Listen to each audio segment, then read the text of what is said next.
So remember that they're changing my voice. And this is part 2. So how many views does this video have and why?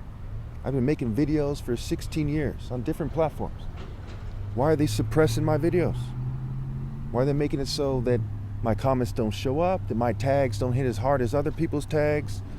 Why are they making it so difficult for me to get the message out?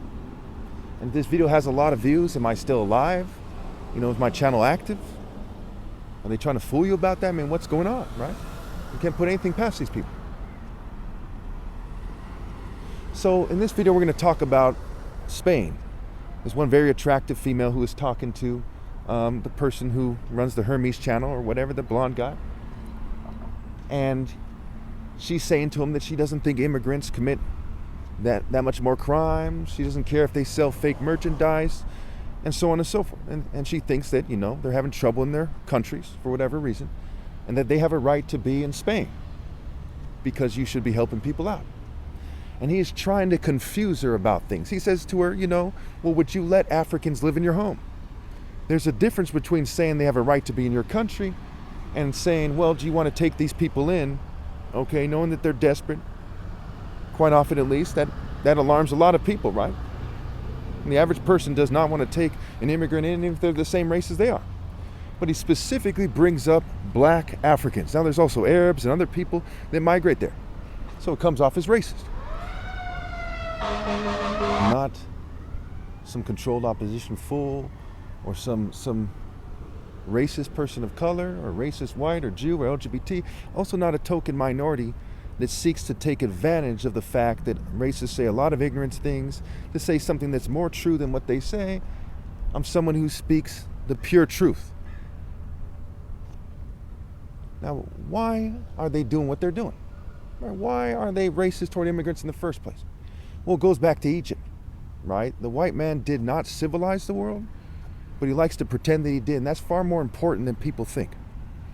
The Egyptians were clearly people of color, clearly. And they were people who were Africans. There were white people depicted in Egypt as well. And those white people, like Berbers, were living in the area for a long time. Assyrians, Libyans, what have you. And so the argument that they just happen to have a tan or something is preposterous. Now this is more important than you think. What does this have to do with immigration? It has to do with the reason why they don't like immigrants in the first place. First of all, they did them wrong. Think about when somebody does something wrong and they have something to hide and they keep doing people wrong. Quite often they're hostile. They tell people to shut their mouths, and we see it on the news these days. In these interviews, people often press their lips together. They're basically saying shut up because they have some devil plan that they intend to do. And I say devil not because, of racism. I'm not racist. I'm part black, part white. My dad is Nigerian, black. It doesn't get much blacker than that, and I'm part white. I say it because it is devilish. And that's what's going on here. The devil likes to lie to you. The devil likes to try to legitimize his plan, right? Likes to portray God, right? And it tries to legitimize his illegitimate plan. And the way they try to do it is they try to say that they naturally are magically superior to other people, and they don't like to make a big deal of it, as some racists do, and they play a sort of good racist, bad racist game, a civilized, good racist, and an uncivilized trailer park, bad racist game, when the rich are the worst racists of all.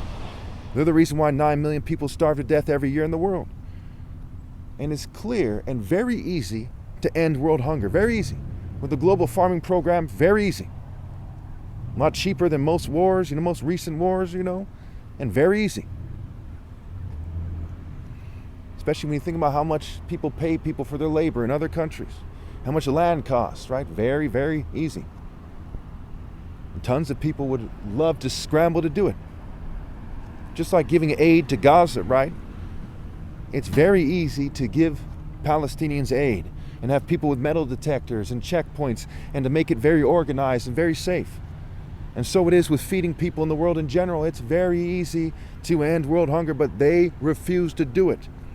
Therefore, they are killing them as corporate partnerships, as transnational organizations, as conglomerates, as groups of people who are colluding for the purpose of white, Jewish, and LGBT supremacy, with an emphasis on sexual control. What they're doing is clearly wrong, and it's clearly heartless. It is not something that a moral person, like the first king of Egypt, the first pharaoh, Narmer, is presented as, who was a black person. It's not something he would do. It's not something that somebody who actually laid the foundation for empires and tried to civilize the world would do. It's something that somebody went around the world raping and killing for petty reasons would do. Somebody who's not the top martial artist, therefore they're not naturally revered, and they're too narcissistic and petty and immature to admit that and to not try to take advantage of people and instead derive pleasure from being moral, as I do. So they are not classy in the truest sense of the word, in the narrow sense where it means moral, and they're not civilized in the narrow sense where it includes morality and sort of organized morality. Instead, they use wordplay games and they redefine classy and they redefine civilized in a way that is a sick joke, in a way that no moral person could respect. And the smartest people historically are moral people. The smartest celebrity in American history is Dr. Martin Luther King Jr. He had a PhD, he did something that was wiser than all the other celebrities in American history. And he was somebody who talked about the content of the character and put forth a moral cause. Though he didn't convey focused moral intensity as I do, as the top martial artist ever possible, making me the most moral person that ever lived. You see, the neo-colonists cannot make that argument. And he's some kind of petty, jealous, Dick Dastardly, Prince John from Robin Hood, some kind of petty scumbag, some kind of arrogant, superficial, artificial, focusing on their image when everyone sees how ugly they are inside, give or take, type of a fool. And so when they put these videos out there, the message is that yes, the neo-colonist is still an idiot.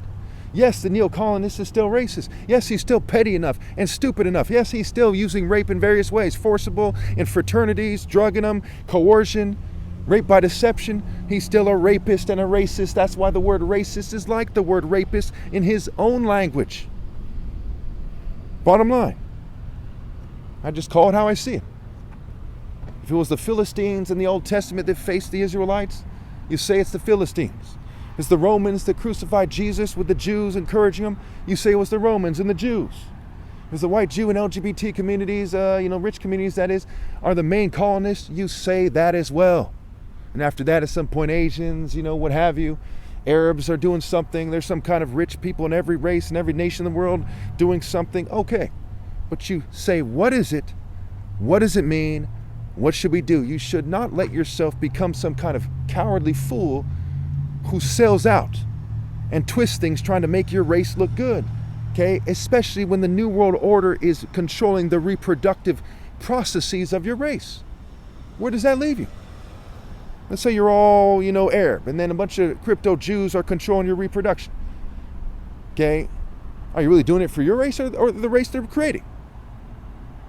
And I'm not saying for the purpose of the rules of YouTube whether or not the crypto Jews are doing that or not, but I can tell you for sure that the neo-colonist is very concerned with reproduction. Look up eugenics, scientific racism, social Darwinism, biodemography, issues, topics I've talked about rather extensively in my time and in my videos, hundreds of videos talking about these things. I'm somewhat of an expert on these things where it matters most, not in all the details, but where it matters most. What is it? Where it matters most, and everywhere that it matters enough. What does it mean? Same thing. What should we do? So you'll probably not see the person on that channel trying to respond to me or any racist, because I'm the top martial artist ever possible, son of 2 doctors. My father's a brain surgeon, humanitarian top doctor. They're way outclassed. Again, the word used is class, and the word class has the word lass in it. And so what do, right? Ask them to explain why the word position is poisonous scramble, or why the word place has the word lace in it, or why the word glasses, is a play on words for gases, or the word fume is fume, or the word food is faux scrambled with without the e. The word feed is fee-d. Okay. Grub and G-rub. AIDS is said scrambled. What did they say? What do they think? And the psyops are about controlling moods, sentiments, emotions, and behaviors. And part of, Your behavior is what you're saying. The cronies of the neo-colonists in their various compartments has no viable counter-argument. But they go around like what they're doing is magically virtuous. They talk about reproduction and the white people supposedly are 7% of the world when this guy said that they used to be 30%. I don't know if that's true. It doesn't sound like the right number, that's for sure. Okay. And they say that they must do their ridiculous white racist movement or they're going to be outbred and then someone else is going to have lead, right? Bread and lead, rhyme and reason. But at the end of the day, if they would have fortified themselves in morality, right? Virtue means man, as real men, they would have something to be proud of. They would have a cause worth fighting for and living and dying for. They would have families worth having. But when you breed immorality and injustice, your life isn't worth living and your families aren't worth having. So what is your counter argument? And if it's the truth, and it obviously is, why are you mad at me? You'd rather people lie to you and try to get you to do what's wrong, what's bad for you and your families? You've got to use your head. You can tell by the pictures on the screen that I'm smarter than other people are. Right? Why aren't they trying to do the right thing? They're just trying to survive. They're not smart enough to put morality over survival. They don't truly understand why a short righteous life is greater than a long wicked life. And a long conformist life is a long wicked life. It doesn't show, but I said, is Herod or Caiaphas more righteous or greater than Christ?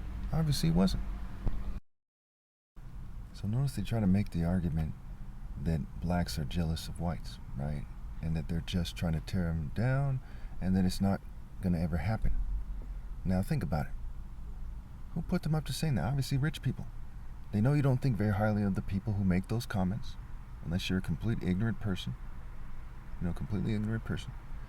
They know you're going to look at it in terms of wealth and survival versus principle. And they know from studying groups of people for many, many years that you're going to choose wealth and survival. It's strange, but they know that you think that they're stupid. They're doing that to get you to do what you're doing, to keep you in your compartments, to keep you doing what you're doing. And many of you often say, well, you see through this and that. You don't see through it where it matters most, because you've conformed in the way that they anticipated that you would, because they know you're not very smart and they themselves are not very smart. Okay? There's a difference between doing the right thing and the wrong thing. And part of that difference, a huge part of that difference, is being smart enough to do the right thing versus being dumb enough to do the wrong thing.